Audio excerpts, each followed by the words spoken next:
وہ کون سے لوگ ہیں جن کی نہ نماز قبول ہوتی ہے نہ قربانی قبول ہوتی ہے؟ حالانکہ قربانی تو اللہ تعالیٰ کی عظیم عبادتوں میں سے ایک ہے، ان کی نہ قربانی قبول ہوتی ہے، ان کی تہجد کی نماز بھی اللہ تعالیٰ ان کے منہ پہ مار کے رکھ دیتا ہے۔ 3 بدقسمت لوگ ایسے ہیں جن کی نہ نماز قبول ہوتی ہے نہ قربانی قبول ہوتی ہے، حالانکہ تہجد کی نماز تو اللہ تعالیٰ کی لاڈلی عبادت ہے جو سجدے کرنے والوں کی اللہ سے ہر ایک بات منوا کر ہی دم لیتی ہے، جو قیام کرنے والوں کی، رکوع کرنے والوں کی ہر ایک دعا قبول کرا کے ہی دم لیتی ہے۔ مگر سنو، 3 بدقسمت لوگوں کی تہجد کی نماز بھی اللہ تعالیٰ قبول نہیں کرتا۔ حضرت مولانا جلال الدین رومی فرماتے ہیں، ان 3 بدقسمت لوگوں سے دوستی نہ کرنا، یاری نہ لگانا۔ یہ 3 بدقسمت لوگ اس طرح کے خطرناک لوگ ہیں، اس طرح کے گمراہ لوگ ہیں کہ یہ جس راستے سے آ رہے ہوں وہ راستہ بھی چھوڑ دینا، کیونکہ ان پر ہر وقت، ہر گھڑی، ہر لمحے اللہ تعالیٰ کی لعنت برستی ہی رہتی ہے۔ یہ ہر وقت اللہ تعالیٰ کے غضب کا نشانہ بنے ہی رہتے ہیں۔ آخر وہ کون سے 3 بدقسمت لوگ ہیں جن کی قربانی قبول نہیں ہوتی، جن کی نماز قبول نہیں ہوتی؟ فرماتے ہیں، نمبر 1، حرام کھانے والا، سود کا کاروبار کرنے والا، سود کا بزنس چلانے والا، حلال و حرام کی تمیز کیے بغیر اپنا اور اپنی اولاد کا پیٹ پالنے والا۔ سود کے کاروبار سے اس نے بڑے بڑے محل بنوا لیے، بڑے بڑے گھر بنوا لیے، شہر میں قیمتی پراپرٹی خرید لی، گاؤں میں 2-4 مربع زمین کے خرید لیے، حلال و حرام کی تمیز کیے بغیر کماتا رہا، اولاد کے لیے اکٹھا کرتا رہا۔ حضرت شیخ عبد القادر جیلانی نے فرمایا تھا، فرمایا، اے حلال و حرام کی تمیز کیے بغیر ماڑی بنانے والے، محل بنانے والے، خوبصورت گھر بنانے والے، اے ماڑی بنا رہا ہے تو، محل بنا رہا ہے تو، بسیں گے کوئی اور حساب تجھے دینا پڑے گا۔ حلال و حرام کی تمیز کیے بغیر اولاد کے لیے سب کچھ کرنے والے، کان کھول کے سن لے، غیرت کے کانوں سے سن لے، نہ کفن میں جیب ہے نہ قبر میں الماری ہے، اور کمال کی بات تو یہ ہے کہ موت کا فرشتہ رشوت بھی نہیں لیتا۔ آج کا انسان یہ تو سوچتا ہے کہ میرے مر جانے کے بعد میری اولاد کا کیا بنے گا، میرے مر جانے کے بعد میرے مال کا کیا بنے گا، میری جائیداد کا کیا بنے گا، لیکن یہ نادان یہ نہیں سوچتا کہ میرے مر جانے کے بعد میرا کیا بنے گا۔ یہاں پر میں تمہیں ایک سبق آموز واقعہ سنانا چاہتا ہوں، ایک عبرت ناک واقعہ سنانا چاہتا ہوں۔ جوانوں، خدا را دل کے کانوں سے سنیے گا، اس واقعہ نے لاکھوں کروڑوں نوجوانوں کی زندگی بدل ڈالی، لاکھوں کروڑوں بھٹکے ہوئے نوجوانوں کو راہ راست پر لگا دیا۔ آپ بھی دل کے کانوں سے سنیں، ہو سکتا ہے یہی عبرت ناک واقعہ آپ لوگوں کی زندگی بدلنے کا ذریعہ بن جائے۔ حضرت بہلول دانا کا نام تو آپ لوگوں نے سنا ہوگا۔ حضرت بہلول دانا جو تھے، یہ اپنا زیادہ وقت قبرستان میں گزارا کرتے تھے۔ یہ مجذوب بزرگ تھے، اللہ والے تھے، ہر وقت ان کی لائن اللہ سے ملی ہی رہتی تھی، ان کے دل کا تعلق اللہ کی ذات کے ساتھ جڑا ہوا ہوتا تھا۔ یہ جب بھی بات کرتے حکمت بھری بات کرتے تھے۔ ان کے ایک ایک جملے نے لاکھوں کروڑوں نوجوانوں کی زندگی بدل ڈالی تھی۔ جب بھی کلام کرتے حکمت بھرا کلام کرتے۔ کتنے لوگ ہیں جن کا بولنا نہ بولنے سے اچھا، اور کتنے لوگ ہیں جن کا نہ بولنا بولنے سے کہیں زیادہ اچھا ہوتا ہے۔ کتنے لوگ ہیں جب بولتے ہیں ہیرے موتی رولتے ہیں، اور کتنے لوگ ہیں جب بولتے ہیں بکواس کے علاوہ منہ سے کچھ نہیں نکالتے۔ جب بھی بولتے ہیں اپنی زبان کو گندگی کے ڈھیر میں ڈال دیتے ہیں، جب بھی بولتے ہیں بک بک ہی کرتے ہیں، جب بھی بولتے ہیں لوگوں کا دل دکھاتے ہیں۔ تو یہ مجذوب بزرگ حضرت بہلول دانا کی قبرستان والوں سے دوستی تھی، قبرستان والوں سے یاری تھی۔ اس نے اپنی زندگی کا بہت زیادہ وقت قبرستان میں گزارا۔ تو آپ کے دور کا ایک شخص تھا جو سود کا کاروبار کرتا تھا، غریبوں کے لہو سے کھیلتا تھا، مزدوروں کا خون چوستا تھا، مزدوروں کے خون سے اپنا پیٹ پالتا تھا، اپنی اولاد کا پیٹ پالتا تھا۔ حکمت بھری باتوں سے حضرت بہلول دانا نے اسے خوب سمجھایا، خوب پڑھایا، اور نادان حرام کھانا یہ بہت بڑا گناہ ہے۔ کسی بھی گنہگار کو، بڑے سے بڑے گنہگار کو، اس انسان کے جسم کا بال اسے بد دعائیں نہیں دیتا، بڑے سے بڑا گنہگار کیوں نہ ہو، انسان کے جسم کا بال اس انسان پر لعنت نہیں کرتا مگر سنو، سود خور ایک ایسا گنہگار انسان ہے کہ جب وہ سود کا پیسہ دے رہا ہوتا ہے، لے رہا ہوتا ہے، اس کے جسم کا ایک ایک بال اس انسان پر لعنت کرتا ہے، اس کی زبان اس پر لعنت کرتی ہے، اس کے ہاتھ اس پر لعنت کرتے ہیں۔ اللہ اکبر۔ قبرستان والوں کی بہلول دانا سے دوستی تھی۔ حضرت بہلول دانا اپنا زیادہ وقت قبرستان میں گزارا کرتے تھے۔ آپ کے دور کا ایک شخص تھا جو حلال و حرام کی تمیز کیے بغیر مال اکٹھا کر رہا تھا، اولاد کے لیے مال اکٹھا کر رہا تھا۔ اس کی سوچ تھی کہ میرے مر جانے کے بعد میری اولاد کو کسی کے آگے ہاتھ نہ پھیلانا پڑے، بھیک کا کٹورا نہ اٹھانا پڑے۔ اس سوچ کی بنیاد پر وہ سود کا کاروبار چلاتا رہا، مال اکٹھا کرتا رہا، کافی مال اکٹھا ہو گیا۔ حضرت بہلول دانا نے اپنی حکمت بھری باتوں سے اسے خوب سمجھایا کہ یہ جو تیرا کاروبار ہے نا، تیری قبر کو جہنم کے گڑھوں میں سے گڑھا بنا دے گا، لیکن اس نے ٹس سے مس بھی نہ کیا۔ حضرت بہلول دانا کے سونے کی تختی پہ لکھنے والے جملوں نے اس پر کچھ بھی اثر نہ کیا۔ وقت گزرتا گیا، آخر وہی ہوا جس کا ڈر تھا۔ ایک دن اس سود خور کی زندگی کا سورج غروب ہو گیا، زندگی کا سورج غروب ہوا، موت کا سورج طلوع ہو گیا۔ اللہ اکبر۔ موت کا فرشتہ آیا، اس کے منہ پر موت کا تھپڑ مارا، روح نکال کے اسے قبر کی اندھیری کوٹھڑی میں سلا کر چلا گیا۔ یہ قبر کی اندھیری کوٹھڑی میں جا سویا۔ وقت گزرتا گیا۔ ایک دن حضرت بہلول دانا معمول کے مطابق قبرستان میں بیٹھے ہی تھے کہ آپ پر نیند کا غلبہ آنے لگا۔ نیند طاری ہو گئی۔ آپ نے قبر کے اوپر سر رکھا، لیٹے، آنکھ لگی، نیند آ گئی۔ خواب کی دنیا میں اسے وہی سود خور ملا۔ حضرت بہلول دانا کو، اللہ کے دوست کو، اللہ کے نیک بندے کو، اللہ کے ولی کو، متقی پرہیزگار کو وہی سود خور انسان ملا جو دنیا میں حلال و حرام کی تمیز کیے بغیر مال اکٹھا کرتا رہا۔ خواب کی دنیا میں ملا تو حضرت بہلول دانا نے پوچھ ہی لیا، بتا تو صحیح تیرے ساتھ کیسی گزری، اللہ نے تیرے ساتھ کیسا معاملہ کیا؟ تو اس نے کہا، نہ پوچھو حضرت، کاش کہ میں تمہاری نصیحتوں پر عمل کر لیتا۔ حضرت بہلول دانا نے فرمایا، بتاؤ تو صحیح تیرے ساتھ کیسی گزری؟ تو اس نے کہا، حضرت حرام کا لقمہ جس حلق سے پیٹ کے اندر جاتا تھا، جس حلق سے گزر کر حرام کا لقمہ، حرام کی کمائی کا لقمہ جس حلق سے گزر کر پیٹ کے اندر داخل ہوتا تھا نا، تو اللہ تعالیٰ نے ایک سانپ کی ڈیوٹی لگا دی ہے اور ایک بچھو کی ڈیوٹی لگا دی ہے۔ میری قبر کے اندر سانپ کی ڈیوٹی بھی لگا دی ہے میرے اللہ نے، اور ایک بچھو کی ڈیوٹی بھی لگا دی۔ روزانہ وہ سانپ میرے گلے کو کاٹتا ہے اور بچھو میرے پیٹ کو کاٹتا ہے۔ جب میں پوچھتا ہوں کہ مجھے کیوں کاٹا جا رہا ہے تو وہ آگے جواب دیتے ہیں، وہ جو تو دنیا میں حلال و حرام کی تمیز کے بغیر کماتا رہا، کھاتا رہا، اسی حالت سے تیرے پیٹ کے اندر جاتا رہا۔ اللہ اکبر۔ جب جب وہ مجھے کاٹتے ہیں، میری حلق کو کاٹتے ہیں، گلے کو کاٹتے ہیں اور میرے پیٹ کو کاٹتے ہیں تو میں 70 گز زمین میں دھنس جاتا ہوں۔ ہر ایک گناہ کرنا، ہر ایک گناہ کی معافی مل جائے گی، مگر سود ایک ایسا کاروبار ہے، ایک ایسا بزنس ہے، نہ تو انسان کی نماز قبول ہونے دیتا ہے، نہ تو انسان کی قربانی قبول ہونے دیتا ہے۔ میں کہتا ہوں سود کا کاروبار کرنے والے لوگ قربانی سے دور دور رہیں، قربانی کا بکرا خریدنے مت جائیں، قربانی کا جانور خریدنے مت جائیں۔ اللہ تعالیٰ قیامت کے دن تمہاری اس قربانی کو تمہارے منہ پہ مار کے رکھ دے گا اور ساتھ میں کہے گا، او نادان، تو کرتا وہ رہا جو تو چاہتا تھا، یہ بتا تو نے وہ بھی کیا جو میں چاہتا تھا؟ تو اپنی مرضی پہ چلتا رہا، کبھی میری مرضی پہ بھی چلا ہے؟ قیامت کے دن اللہ تعالیٰ حرام کھانے والوں کی تمام عبادات ان کے منہ پہ مار دے گا۔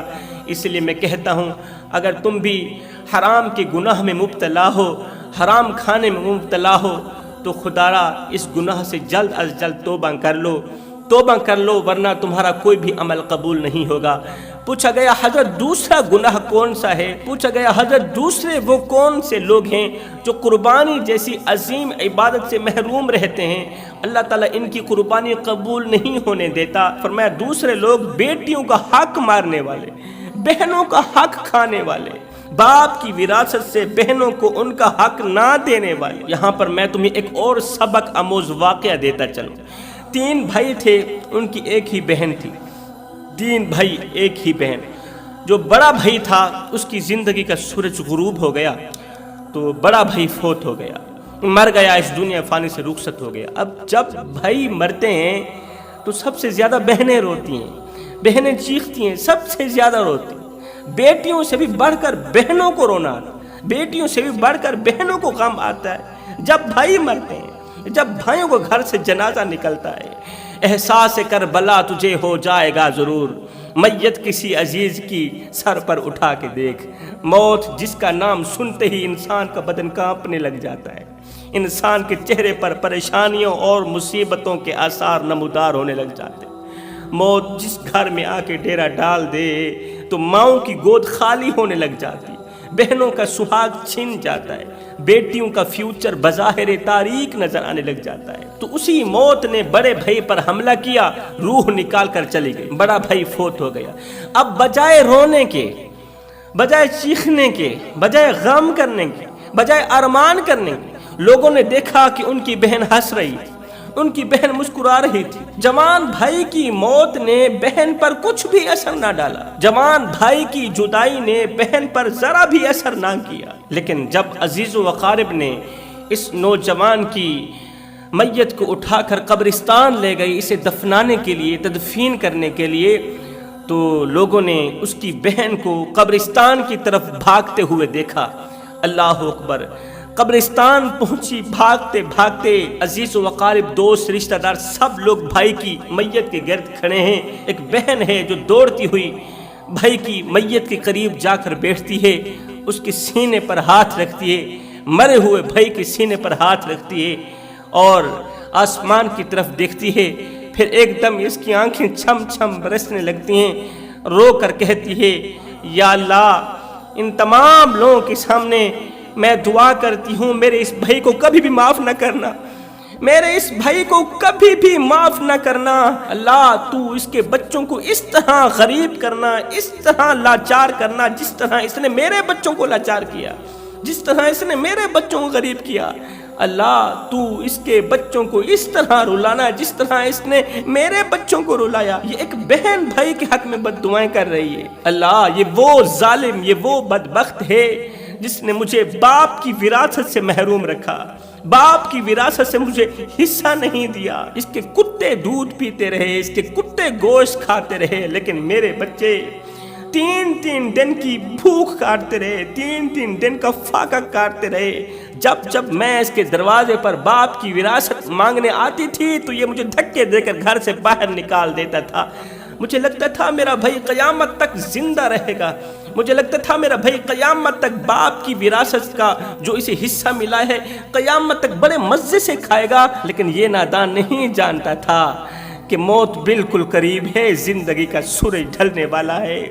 اس نے مجھے کچھ بھی نہ دیا، میں اپنے بچوں کو حرام کھلانے پر مجبور ہو گئی، اسے ذرا بھی رحم نہ آیا۔ میں بھوک کی ماری، دردوں کی ماری، دکھوں کی ماری بہن ایک مرتبہ نہیں پتہ نہیں کتنی مرتبہ اپنا دوپٹہ اتار کر اس ظالم کے پیروں پر پھینکا، پاؤں پر پھینکا کہ مجھ سے کوئی غلطی ہو گئی تو مجھے معاف کر دو، میرے بچے 3 دن سے بھوکے ہیں، انہوں نے کچھ نہیں کھایا، میرے بچوں کے لیے کھانے پینے کا کچھ راشن دے دو، کیونکہ تیری وجہ سے مجھے میرے باپ کی وراثت میں سے حصہ نہیں ملا، تو میرا حصہ بھی کھا گیا، مجھ پر رحم تو کر، تو مجھ پر رحم بھی نہیں کرتا۔ اللہ، جس طرح اس ظالم نے بہن پر رحم نہیں کیا تو بھی اس پر رحم نہ کرنا۔ اگر قیامت کے دن یہ جنت میں چلا گیا، یہ ظالم بن کر جنت میں چلا گیا تو میں مظلوم بن کر جنت میں نہیں جاؤں گی۔ اللہ اکبر! پھر میں مظلوم جنت میں نہیں جاؤں گی اگر یہ ظالم جنت میں چلا گیا۔ بھائی کہیں ایسا نہ ہو کہ جب تم مر جاؤ تمہاری بہن بجائے رونے کے، بجائے ارمان کرنے کے، بجائے مغفرت کی دعائیں مانگنے کے، کہیں تمہارے حق میں بد دعائیں کرنے بھی نہ لگ جائے۔ اس لیے میں کہتا ہوں بہنوں کا حق مارنے والا، بیٹیوں کا حق مارنے والا، باپ کی جائیداد میں سے بہنوں کو حصہ نہ دینے والا شخص قربانی سے دور رہے، دور رہے، دور رہے۔ ایسے ظالم انسان کا قربانی کے ساتھ کوئی تعلق نہیں، کوئی لینا دینا نہیں ہے۔ ایسا شخص جب قربانی کرے گا تو بجائے ثواب کے گناہ ہی ملے گا۔ ایسے ظالم انسان کے ہاتھوں ذبح کیا گیا جانور ایسے انسان کو بد دعائیں دیتا ہے، اسے برا بھلا کہتا ہے، اسے گالیاں دیتا ہے۔ تو کسی نے پوچھ ہی لیا حضرت بہنوں کا حق مارنے والے شخص کی قربانی قبول کیوں نہیں ہوتی، اس کی عبادت قبول کیوں نہیں ہوتی؟ فرمائے اس لیے کہ یہ مسئلہ حقوق العباد کا ہے، یہ مسئلہ حقوق العباد کا ہے۔ اللہ تعالیٰ چاہے تو اپنے حقوق تو معاف کر سکتا ہے، حقوق اللہ تو معاف کر سکتا ہے، مگر حقوق العباد معاف نہیں کرے گا۔ اور بہن کا حق مارنے والا یہ جو مسئلہ ہے یہ تو بڑا ہی گمبھیر سا مسئلہ ہے۔ پہلے وہ لوگ جو حرام کا مال کھاتے ہیں، حرام کا کاروبار کرتے ہیں، سود کا کاروبار کرتے ہیں، ان کی قربانی قبول نہیں ہوتی۔ دوسرے وہ لوگ جو بہنوں کا حق مار رہے ہیں، بہنوں کو باپ کی وراثت میں سے حصہ نہیں دیتے۔ تیسرے کون سے لوگ ہیں جن کی قربانی قبول نہیں ہوتی، ثواب کی جگہ گناہ ملتا ہے؟ یہ لوگ بتانے سے پہلے یہاں پر میں تمہیں حضرت سیدنا ابراہیم علیہ السلام کا ایک اور سبق و موضوع واقعہ سناتا ہوں۔ حضرت سیدنا ابراہیم علیہ السلام کو اللہ تعالیٰ نے بہت سارا مال عطا کیا تھا، بہت سارے مال سے نوازا تھا۔ آپ کے پاس بہت سارے اونٹ تھے، بکریاں تھی، گائیں تھی، بھینسیں تھے، بہت سارا مال تھا۔ اگر آپ 50 سال پیچھے کی طرف چلے جائیں آپ کو پتہ چلے گا جو لفظ مال تھا یہ پیسوں میں تو بولا ہی نہیں جاتا تھا، یہ روپے میں تو بولا ہی نہیں جاتا تھا، بلکہ جو لفظ مال تھا یہ جانوروں میں بولا جاتا تھا، یہ گائے میں، بھینس میں، بکریوں میں بولا جاتا تھا۔ جس کے پاس جتنی زیادہ بکریاں ہوتی تھیں، جس کے پاس جتنے زیادہ جانور ہوتے تھے وہ اتنا ہی امیر ہوتا تھا، وہ اتنا ہی پیسوں والا ہوتا تھا۔ تو حضرت ابراہیم علیہ السلام کو اللہ تعالیٰ نے بہت سارا مال دیا تھا، بہت سارے مال سے نواز رکھا تھا۔ ایک دن اللہ رب العالمین نے فرشتوں کو فرمایا فرشتو ابراہیم میرا دوست ہے، ابراہیم میرا خلیل ہے، میرا دوست ہے۔ تو فرشتوں نے کہا یا اللہ جس کو تو نے اتنا سارا مال دے رکھا ہے وہ دوست تو بنے گا ہی بنے گا، جسے اتنا کچھ دیا جائے اس نے دوست بننا ہی ہوتا ہے نا، وہ دوستی کا اعلان نہیں کرے گا تو اور کیا کرے گا؟ جس کو اتنے مال سے نوازا جائے وہ دوست ہونے کا دعویٰ نہیں کرے گا تو اور کیا کرے گا؟ میرے اللہ نے فرمایا نہیں فرشتو اگر تم نے آزمانا ہے تو جا کر آزما لو، جاؤ میرے ابراہیم سے ایک بار پھر سے امتحان لو۔ فرشتوں نے کہا یا اللہ ہم بھی آزمانا چاہتے ہیں، آپ کے دوست کو امتحان لینا چاہتے ہیں، دیکھتے ہیں وہ امتحان میں کامیاب ہوتا ہے یا نہیں ہوتا۔ میرے اللہ نے فرمایا فرشتو تم میرے دوست کو نہیں جانتے، میں ابراہیم کو اچھی طرح جانتا ہوں۔ اللہ اکبر، میرا دوست بننے کے لیے، خلیل بننے کے لیے میرے دوست کو کیا سے کیا کچھ نہیں کرنا پڑا، دکھ جھیلنے پڑے، درد جھیلنے پڑے، اس پر بڑی بڑی آزمائشیں، میں نے ابراہیم کو بڑے بڑے امتحانوں میں ڈالا لیکن میرا ابراہیم میرے امتحانوں میں کامیاب رہا، صبر کا دامن اس نے مضبوطی سے پکڑا، کامیاب ہو کر اس نے مجھے اتنا خوش کیا، میں رب جو کہہ رہا ہوں کہ ابراہیم میرا دوست ہے، اس لیے تو میں کہتا ہوں ابراہیم میرا خلیل ہے، اس لیے کہ یہ ہر ایک امتحان میں کامیاب ہوا ہے۔ میں نے کہا آگ میں گر جاؤ، میرا ابراہیم گر گیا۔ اللہ اکبر، مجھے راضی کرنے کے لیے میرا ابراہیم آگ میں ڈالا گیا، مجھے راضی کرنے کے لیے میرے ابراہیم نے اپنی بیوی کو تنہا اکیلا چھوڑ کے واپس چلا گیا، مجھے راضی کرنے کے لیے میرے ابراہیم نے اپنے ننھے منھے بچے اسماعیل کو تنہا اکیلا چھوڑ کے چلا گیا، مجھے راضی کرنے کے لیے میرے ابراہیم نے اپنے اکلوتے بیٹی کی گردن پر چھرا پھیر دیا، مجھے راضی کرنے کے لیے میرے ابراہیم نے کیا سے کیا کچھ نہیں کیا، اس نے تو بڑے بڑے امتحان میں کامیابی حاصل کی ہے، اور یہ چھوٹا موٹا امتحان تو میرے ابراہیم کے لیے کچھ بھی نہیں ہے، لہٰذا اگر تم آزمانا چاہتے ہو تو جا کے میرے ابراہیم کو آزما لو۔ ایک فرشتہ آسمان سے زمین پر اترا، درخت کے ساتھ چھپ کر کے بیٹھ گیا۔ حضرت ابراہیم علیہ السلام جانوروں کے ریوڑ تھے، جانور چرا رہے تھے، ملازموں کے ساتھ جانور چرا رہے تھے حضرت ابراہیم علیہ السلام، اور اللہ تعالیٰ کی تسبیح بیان کر رہے تھے، عبادت میں بھی مشغول ہیں، جانور بھی چرتے جا رہے ہیں، جانور چرانے میں مصروف۔ اللہ اکبر، آسمان سے ایک فرشتہ اترا، درخت کے ساتھ چھپ کر کے بیٹھ گیا۔ اب یہ فرشتہ ابراہیم علیہ السلام کو امتحان میں ڈالنے کے لیے، دیکھتے ہیں ابراہیم اس امتحان میں کامیاب ہوتا ہے یا نہیں ہوتا۔ یہ فرشتہ تسبیح پڑھنے لگا۔ وہ تسبیح کون سی تھی؟ سبحان اللہ والحمد للہ ولا الہ الا اللہ واللہ اکبر۔ جیسے ہی فرشتے نے خوبصورت آواز میں، درد بھری آواز میں، درد بھرے لہجے میں اللہ کی تسبیح بیان کی، سبحان اللہ والحمد للہ ولا الہ الا اللہ واللہ اکبر، یہ آواز جیسے ہی ابراہیم کے کانوں تک پہنچی، ابراہیم کے کانوں میں گونجی، ابراہیم کی جان میں جان آ گئی۔ ایک دم یک لس مڑ کر پیچھے دیکھا کہ آخر یہ آواز ہے کس کی؟ اتنی پیاری آواز، اتنی پیاری آواز میں میرے رب کا نام لینے والا ہے کون؟ مڑ کر پیچھے دیکھا، کوئی نظر نہیں آیا۔ ادھر بھاگتے ہیں، ادھر بھاگتے ہیں، اتنے میں پھر سے آواز آئی، سبحان اللہ والحمد للہ ولا الہ الا اللہ واللہ اکبر۔ اس آواز نے، اللہ کے اس مبارک نام نے، اللہ کے اس مبارک ذکر نے ابراہیم کی جان میں جان ڈال دی۔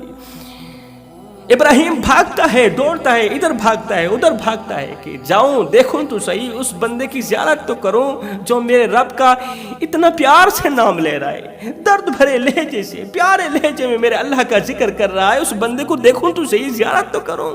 ادھر بھاگتے ہیں، ادھر بھاگتے ہیں، تلاش کرتے کرتے آخرکار اس انسان کے پاس جا ہی پہنچے جو فرشتہ انسانی روپ میں بنا بیٹھا تھا۔ اس شخص کے پاس جا ہی پہنچے، پوچھا میرے اللہ کا نام تو لے رہا ہے؟ اس نے کہا جی میں لے رہا ہوں۔ میرے اللہ کا ذکر تو کر رہا ہے؟ اس نے کہا جی میں کر رہا ہوں۔ یار کتنی پیاری آواز ہے تیری، اور پیاری آواز میں میرے پیارے دوست کا، میرے پیارے یار کا ذکر، سبحان اللہ۔ ایک بار پھر سے ذرا میں ابراہیم کے سامنے میرے دوست کا نام لینا، اپنی پیاری آواز میں میرے پیارے رب کا نام لونا، اپنی پیاری آواز میں، درد بھری آواز میں میرے دوست کا نام ذرا لونا، میری جان میں جان ڈال دو۔ اس نے کہا جی پہلے تو میں اپنی مرضی سے ذکر کر رہا تھا، اب اگر تیری مرضی سے میں اللہ کا نام لوں گا، اللہ کا ذکر کروں گا، میں تو بدلے میں پیسے لوں گا، میں تو بدلے میں مال لوں گا۔ ابراہیم نے کہا فکر مت کرو، بولو کتنا مال لوگے، کتنا مال لوگے؟ تو اس فرشتے نے کہا آپ کے پاس جتنی بکریاں ہیں ساری کی ساری بکریاں لوں گا، پھر میں اللہ کا نام لوں، پھر تجھے اللہ کا ذکر سنا۔ ابراہیم نے کہا پرواہ ہی مت کرو، یہ تو مال ہی میرے اللہ کا ہے، تم ایک بار مجھے اللہ کا نام لے کر سناؤ، ایک بار مجھے میرے رب کا ذکر سناؤ اپنی درد بھری آواز میں، خوبصورت سی آواز میں، ایک بار مجھے میرے رب کا ذکر سناؤ، جتنی بکریاں ہیں تیری ہو گئی۔ اس فرشتے نے پھر سے درد بھری آواز میں کہا سبحان اللہ والحمد للہ ولا الہ الا اللہ واللہ اکبر۔ اب تیسری بار تو ابراہیم تاب نہ لا سکے۔ اللہ اکبر، ابراہیم علیہ السلام زمین پر لیٹ گئے، سبحان اللہ والحمد للہ ولا الہ الا اللہ واللہ اکبر کی تسبیح نے ابراہیم علیہ السلام کی ہوش اڑا دی۔ ابراہیم علیہ السلام بے ہوش ہو گئے، اللہ کے عشق میں، معرفت الہی میں، خشیت الہی میں روتے روتے بے ہوش ہو گئے، آپ کی ہوش جاتی رہی۔ اللہ تیرا نام لینے والا اتنا خوبصورت ہے، تیرا نام لینے والے کی اتنی پیاری آواز ہے، تیرا ذکر اتنا خوبصورت ہے، تو کتنا خوبصورت ہوگا، پھر تو کتنا پیارا ہوگا، تجھ میں کتنی لذت ہوگی، تجھ میں کتنا سکون ہوگا۔ اللہ اکبر۔ اس سوچ کی بنیاد پر زمین پر لیٹے ہوش جاتی رہی۔ تھوڑی دیر کے بعد جب آنکھیں کھلی، ہوش آئی، کیا دیکھتے ہیں؟ جیسے ہی آنکھ کھلی تو کیا دیکھتے ہیں کہ وہ اللہ کا نام لینے والا، ذکر کرنے والا جو فرشتہ تھا نا، ابراہیم کو تو پتہ نہیں تھا کہ یہ فرشتہ ہے، آپ نے تو سمجھا تھا یہ انسان ہے، لیکن ابراہیم کا امتحان تھا۔ وہ فرشتہ بکریاں لے کے کافی آگے جا چکا ہے، کافی آگے چلا گیا ہے۔ ابراہیم اس کے پیچھے پیچھے بھاگتے جا رہے ہیں، دوڑتے چلے جا رہے ہیں اس کی طرف، اس کے قریب گئے، کہا او بکریاں لے کر جانے والے، اور جاتے جاتے ایک بار تو میرے رب کا نام سنا کے جا، اور جاتے جاتے ایک بار تو میرے رب کا ذکر سنا کے جانا۔ اس نے کہا حضرت پہلے والے پیسے ختم ہو گئے، اب دوبارہ پیسے دینے پڑیں گے، مانگو کیا مانگتے ہو؟ کہا یہ جو اونٹ ہے نا، اونٹ کا ریوڑ دینا پڑے گا، تیرے پاس جتنے اونٹ ہیں دینے پڑیں گے، قصہ مختصر، جوانو ابراہیم علیہ السلام کے پاس جتنے اونٹ تھے، بکریاں تھیں، بھینسیں تھیں، گائیں تھیں، سب کا سب مال، سب کے سب جانور، سب ریوڑ اللہ کے نبی نے فرشتے کے حوالے کر دیے۔ اب تو میرے رب کا نام لے کے سنا، میرے رب کا ذکر سنا، میرے یار کا ذکر سنا، میری جان میں جان ڈال۔ جب تو میرے رب کا ذکر سناتا ہے نا، تیری درد بھری آواز میں جب میں اپنے یار کا نام سنتا ہوں نا، تو میری جان میں جان آ جاتی۔ بس تو سناتا جا، میں سنتا جاؤں۔ اس نے پھر سے کہا سبحان اللہ والحمدللہ ولا الہ الا اللہ واللہ اکبر۔ یہ کہتے ہوئے وہ سارا کا سارا مال لے کر چل پڑا۔ ابراہیم علیہ السلام پھر سے بے ہوش۔ آپ کو جب ہوش آئی، دیکھا وہ مال لے کے کافی آگے جا چکا ہے، تو حضرت ابراہیم علیہ السلام اس کے پیچھے پیچھے بھاگے، اس کے قریب گئے، جا کر کہا بھائی جاتے جاتے صرف ایک بار مجھے میرے رب کا نام سنا کے جا، مجھے میرے رب کا ذکر سنا کے جانا، جاتے جاتے صرف ایک بار۔ اس نے کہا نہیں جی، اب تیرے پاس پیسے ختم ہو چکے، اب تیرے پاس جو مال تھا وہ ختم ہو گیا، اب نہیں سناؤں گا، اب نہیں سناؤں گا۔ اب مال نہیں تھا، پیسہ نہیں تھا جو اسے دیکھ کر اللہ کا ذکر سنتا۔ حضرت ابراہیم علیہ السلام کی آنکھیں چھم چھم برسنے لگی۔ حضرت ابراہیم علیہ السلام رونے لگے، رو کر کہنے لگے او بھائی، او میرے یار کا نام لینے والے، او میرے یار کا ذکر کرنے والے، خوبصورت آواز میں میرے یار کا ذکر سنانے والے، میری باتوں پر ذرا غور کرو۔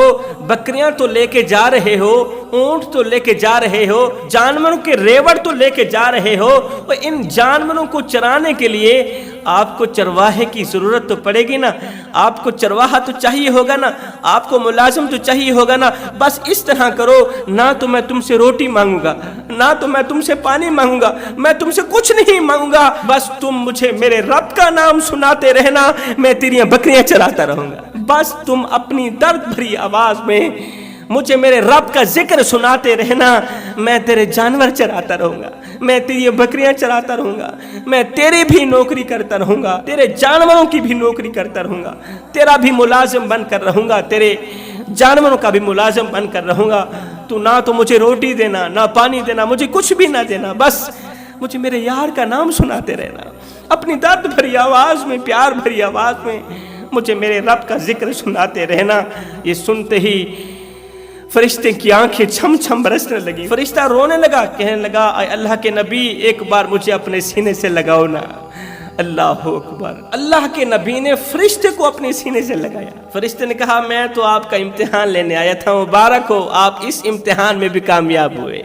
اللہ کی محبت میں، اللہ کے عشق میں، معرفت الہی میں، خوف خدا میں، راتوں کی تاریکیوں میں اٹھ اٹھ کر بے قراری کے عالم میں رونے میں ایک وہ وقت بھی آتا ہے کہ جب دعا تو رہی دور کی بات، انسان صرف سوچتا ہے میرا اللہ پوری کر دیتا ہے۔